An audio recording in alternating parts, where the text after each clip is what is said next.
Shalom dan selamat pagi Bapak Ibu dan Saudara yang terkasih.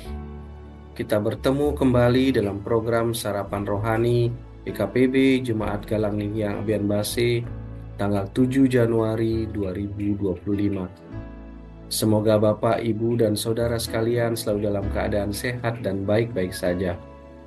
Sebelum kita melaksanakan segala aktivitas kita pada hari ini, marilah kita mendasarinya dengan merenungkan firman Tuhan. Namun sebelumnya, marilah kita menyiapkan hati kita dan berdoa. Mari kita berdoa. Selamat pagi Bapa, Allah kami yang penuh kasih dan berkat. Kami mengucap syukur atas setiap anugerah berkat serta penyertaan perlindungan yang Engkau berikan bagi kami, yang boleh kami rasakan dari malam hari kami beristirahat hingga pagi ini. Engkau boleh membangunkan kami, memberikan kami nafas kehidupan serta kekuatan dan kesehatan. Pada pagi hari ini, sebelum kami melaksanakan segala aktivitas kami rindu untuk mendasarinya dengan merenungkan akan firman-Mu.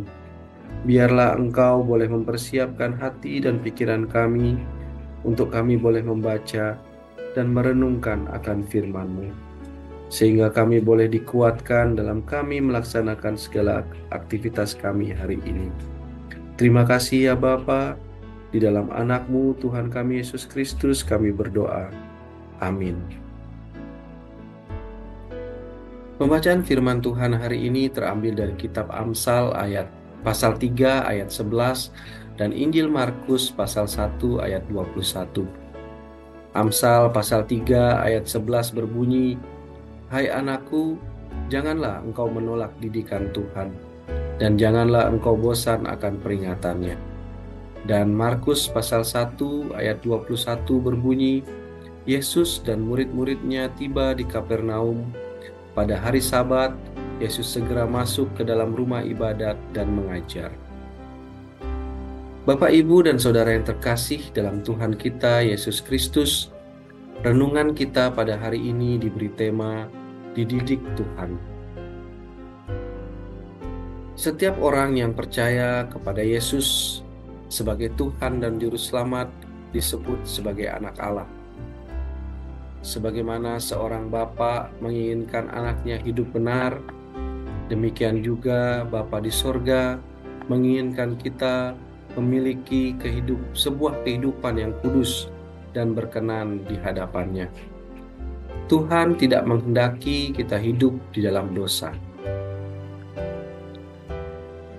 Kita menyadari dalam hari-hari yang kita jalani ada didikan Tuhan yang harus kita perhatikan dengan sungguh. Bentuk didikannya itu bisa bermacam-macam.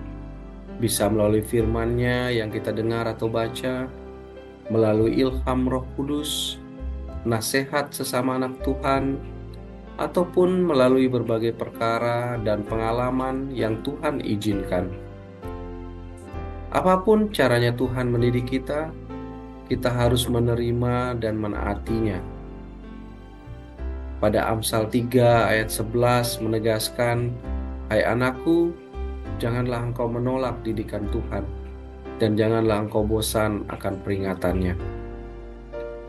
Ayat ini mengingatkan kita untuk tidak mengabaikan atau menolak pelajaran hidup dan teguran yang datang dari Tuhan, karena hal tersebut bertujuan untuk kebaikan kita. Didikan Tuhan, meskipun terkadang terasa sulit atau menantang, adalah bentuk kasih-Nya untuk membimbing kita ke jalan yang benar dan untuk membentuk karakter dan iman kita agar semakin serupa dengan Kristus. Didikannya bukan hukuman, melainkan sarana untuk membawa kita pada pertumbuhan rohani.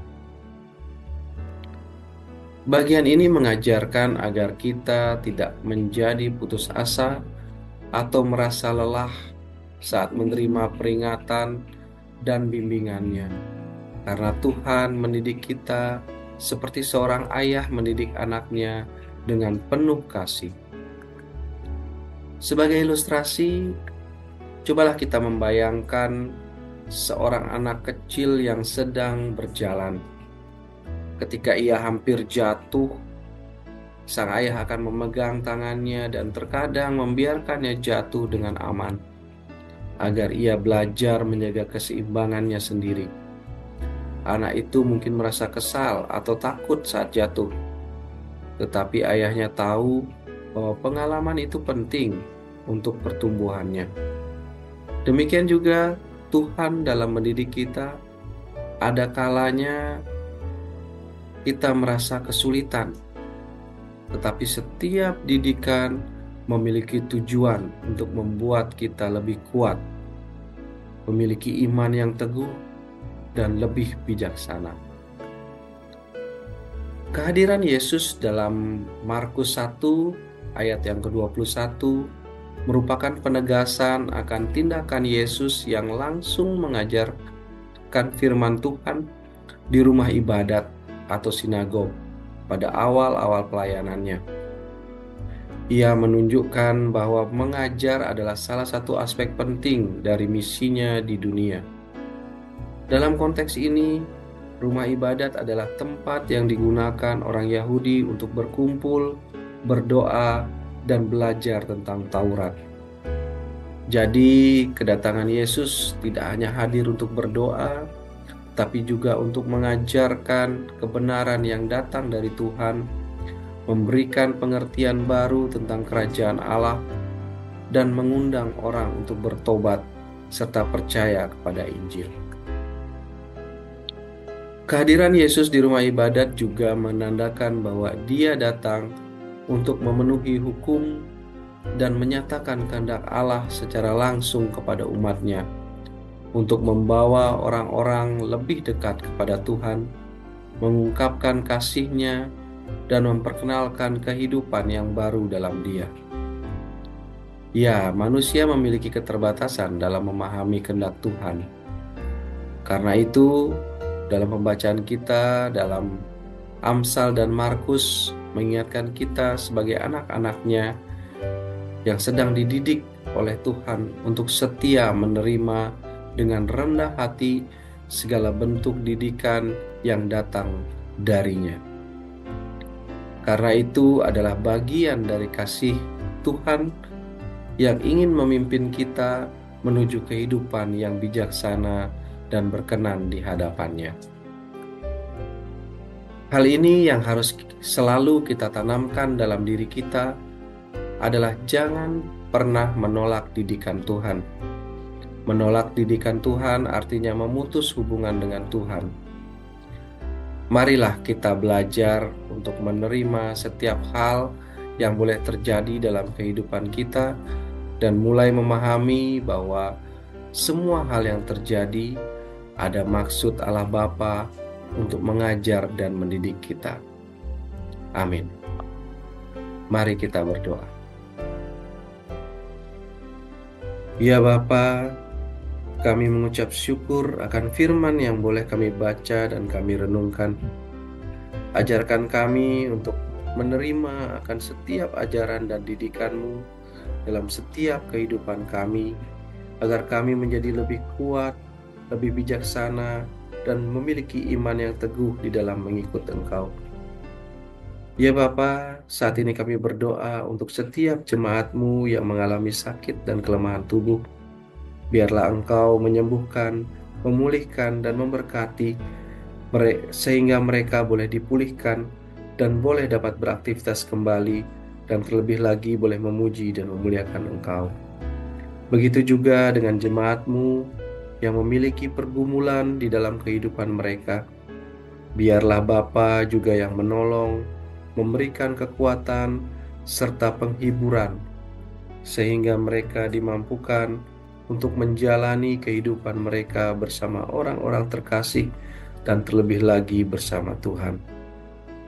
Kami berdoa juga untuk bangsa dan negara kami.